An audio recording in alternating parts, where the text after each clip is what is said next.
বাংলাদেশের আগামী নির্বাচন অনুষ্ঠানে সহায়তা করতে চায় যুক্তরাজ্য। ঢাকা সফরে দেশটির ইন্দো প্যাসিফিক অঞ্চল বিষয়ক মন্ত্রী ক্যাথারিন ওয়েস্ট এই আগ্রহ জানিয়ে বলেছেন, তাঁদের প্রত্যাশা প্রধান উপদেষ্টা ডক্টর মোহাম্মদ ইউনূস তাঁর রোডম্যাপ জনসম্মুখে প্রকাশ করবেন। ডক্টর মোহাম্মদ ইউনূসের নেতৃত্বাধীন অন্তর্বর্তী সরকার দায়িত্ব নেওয়ার পর যুক্তরাষ্ট্রের প্রথম কোনো মন্ত্রীর ঢাকা সফর এটি। রোববার সকালে পররাষ্ট্র মন্ত্রণালয়ে যুক্তরাজ্যের ইন্দো প্যাসিফিক অঞ্চল বিষয়ক মন্ত্রী ক্যাথারিন ওয়েস্ট বৈঠক করেন উপদেষ্টা তৌহিদ হোসেনের সঙ্গে। পরে সাংবাদিকদের প্রশ্ন, আগামী নির্বাচনে সব দলের বিশেষ করে আওয়ামী লীগেরও অংশগ্রহণ চায় কিনা যুক্তরাজ্য। জবাবে একটিমাত্র শব্দ অফকোর্স বললেও বিশদ কোনো উত্তর দেননি যুক্তরাজ্যের এই মন্ত্রী। Do you think that the interim government or there should be a level playing field for all the political parties, even the past president Awami League?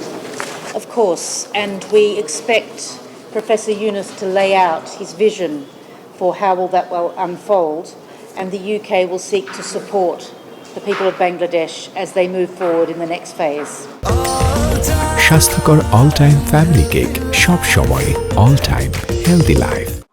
অবশ্য পরে পররাষ্ট্র উপদেষ্টা তৌহিদ হোসেন জানিয়েছেন, নির্বাচন নিয়ে আগ্রহ দেখালেও ক্যাথারিনের সঙ্গে বৈঠকে আওয়ামী লীগ ইস্যু ছিল না। এখানে নির্বাচন নিয়ে বা সরকার না, দেখুন, আমি যদি বলি যে নির্বাচন নিয়ে তাদের কোনো আগ্রহ নেই, তাহলে তো এটা সঠিক কথা বলা হবে না। অবশ্যই তারা জানে, কিন্তু তারা আমাদের সাথে কোঅপারেট করতে আগ্রহী। তারা বরং জানতে চেয়েছে যে কীভাবে তারা আমাদেরকে সহায়তা করতে পারে।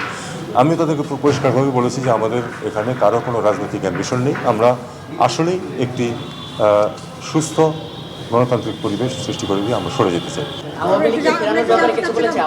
না, আমাকে এই নিয়ে কোনো কথা বলেন। আমার সাথে এই প্রসঙ্গে তিনি কোনো উত্থাপন করেন। এই বৈঠকে বিএনপির দুই শীর্ষ নেতা তারেক রহমানের বাংলাদেশে ফেরা বা খালেদা জিয়ার লন্ডন যাত্রা নিয়ে আলোচনা হয়নি বলে নিশ্চিত করেছেন দুজনেই। About Mr. Tariq Rahman, who is staying in London for many years, how he can come back in Bangladesh, the BNP leader. We didn't discuss individual cases, but we want to support the government because it is in this period of transition. We want to support the interim government in all the work that it's doing.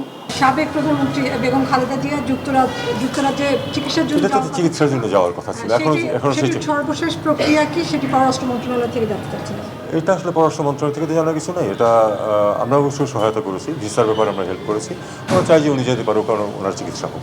পররাষ্ট্র মন্ত্রণালয় থেকে রাষ্ট্রীয় অতিথি ভবন যমুনায় যান যুক্তরাজ্যের মন্ত্রী। সেখানে প্রধান উপদেষ্টার সঙ্গে সৌজন্য সাক্ষাতে পাচার হওয়া অর্থ ফিরিয়ে আনা সহ অন্তর্বর্তী সরকারের প্রতি সব সহযোগিতার আশ্বাস দেন। জানান, কক্সবাজারে রোহিঙ্গা শরণার্থী, স্থানীয় জনগোষ্ঠী এবং প্রাকৃতিক দুর্যোগে ক্ষতিগ্রস্তদের সহায়তায় যুক্তরাজ্য 1,03,00,000 পাউন্ড দেবে। Ashikur Rahman Apu, ATN news, Dhaka.